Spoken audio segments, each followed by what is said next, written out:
Maka kata malaikat Jibril, orang yang lebih buruk daripada orang yang zina dan membunuh anak zinanya adalah man yatrukus sholata amidan muta'ammidan, orang yang meninggalkan sholat dengan sengaja. Jadi orang dulu itu kalau ada masalah larinya ke ulama. Zaman kin kalau ada masalah melayu ning dukun. Ya. Mungkin si ada masalah melayu ning ulama. Kin siapa apa melayu ning dukun. Datang ke ulama. Ya Syekh, ini kita nggak ada api nih. Beras ada, daging ada, sayur ada. Masa kita makan beras mentah, ikan mentah? Nggak kuat, nggak bisa kita. Gimana? Maka kata ulama ini, coba kumpulkan semua orang yang ada di kapal ini, dikumpulkan semua, ya, dikumpulkan semua. Terus kamu siapkan sesuatu yang mudah terbakar, kertas, kayu, apa yang mudah untuk terbakar, lilin. Nah, lilin ini laka koraknya kepriben. Ya. Apa aja, kumpulin. Akhirnya kumpulkan. Setelah dikumpulkan, ulamanya nanya, adakah di antara kalian yang di rumahnya ada anak yatim? Diam, diulangi. Adakah di antara kalian yang di rumahnya ada anak yatim? Satu orang ngacung, saya. Wah, kata syekhnya, sini, datang. Ya.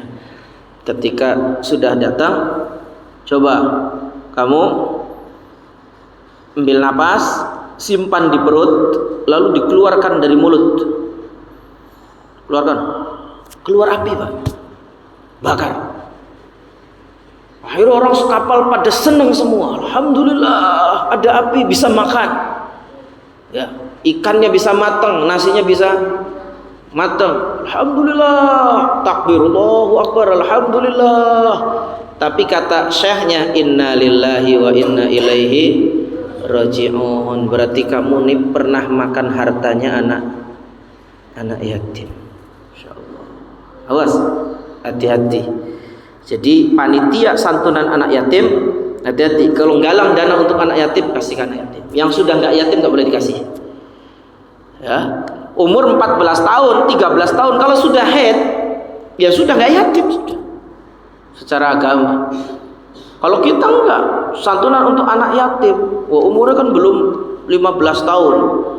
Nah, itu salah. Balik itu ya tidak diukur dari usia.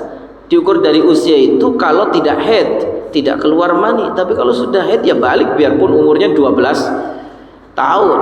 Ini panitia harus paham ini.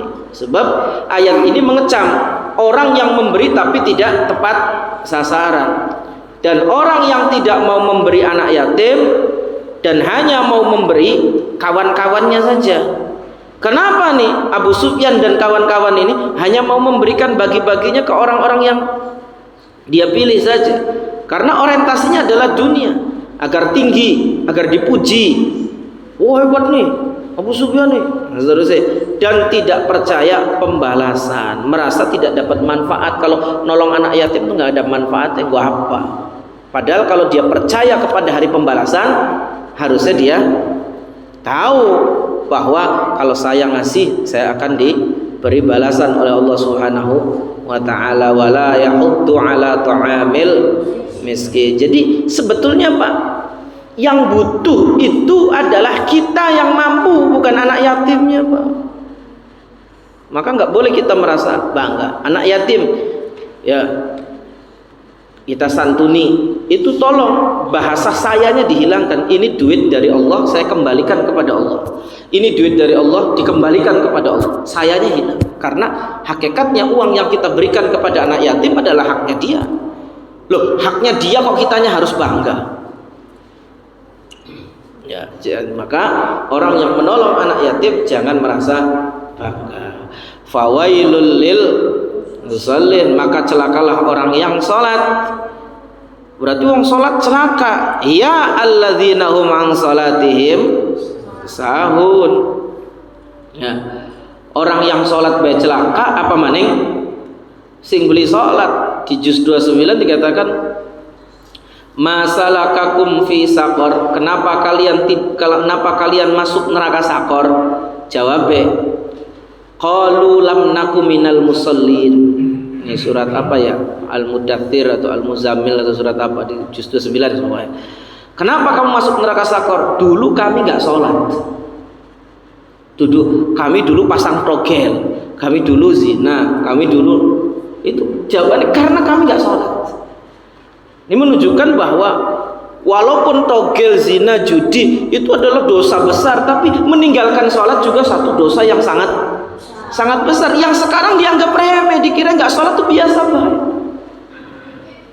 Ya, awas nih, hati-hati. Nabi Musa ini pernah didatangi oleh seorang perempuan. Ya Nabiullah, aznabtu dzamban azima. Ya Nabiullah, saya telah melakukan dosa besar sekali dosanya. Faqad tubtu ilallahi ta'ala. Tapi sungguh saya sudah tobat kepada Allah. Saya sudah tobat kepada Allah. Fad'ullaha ayyaghfira li dzambi fayatuba alayya. Doalah kepada Allah agar Allah menerima tobatku dan mengampuni dosa-dosaku. Kata Nabi Musa, kamu bilang dosamu besar itu dosa apa?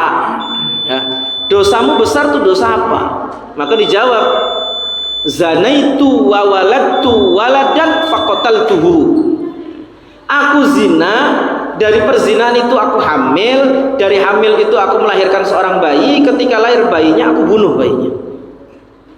Kata Nabi Musa, ukhruji ya fajirah li alla tanzila narum minas sama'i fatuhriquna bisyumik. Pergi kamu wanita keji, wanita enggak benar, nanti turun api dari langit, kita kebakar semua ini. Ya, maka si perempuan ini keluar dari sisinya Nabi Musa, sakit hati, ya Allah, kecewa saya nih. Ya, kecewa. Maka kemudian malaikat Jibril nanya, "Ya Musa, lima radatat taibah. Kenapa kamu nolak orang yang sudah tobat? Kenapa kamu nolak orang yang sudah tobat? Ya, apakah kamu tidak menemukan orang yang lebih buruk daripada orang yang zina dan membunuh anak zinanya? Ya, ma wajadta syarram minha. Apa kamu enggak menemukan orang yang lebih buruk daripada dia?" Maka Nabi Musa nanya, wa man syarrum minha wa Jibril. Siapa orang yang lebih buruk daripada orang yang zina dan membunuh anak zinanya? Ini disebut dalam kitab Al-Faidul Mukhtarah li Sadiqi Thariqil Akhirah.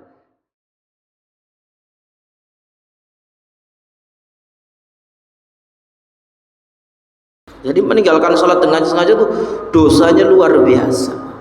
Tapi sekarang dianggap biasa. Ya, anak nggak sholat biasa, dirinya nggak sholat biasa.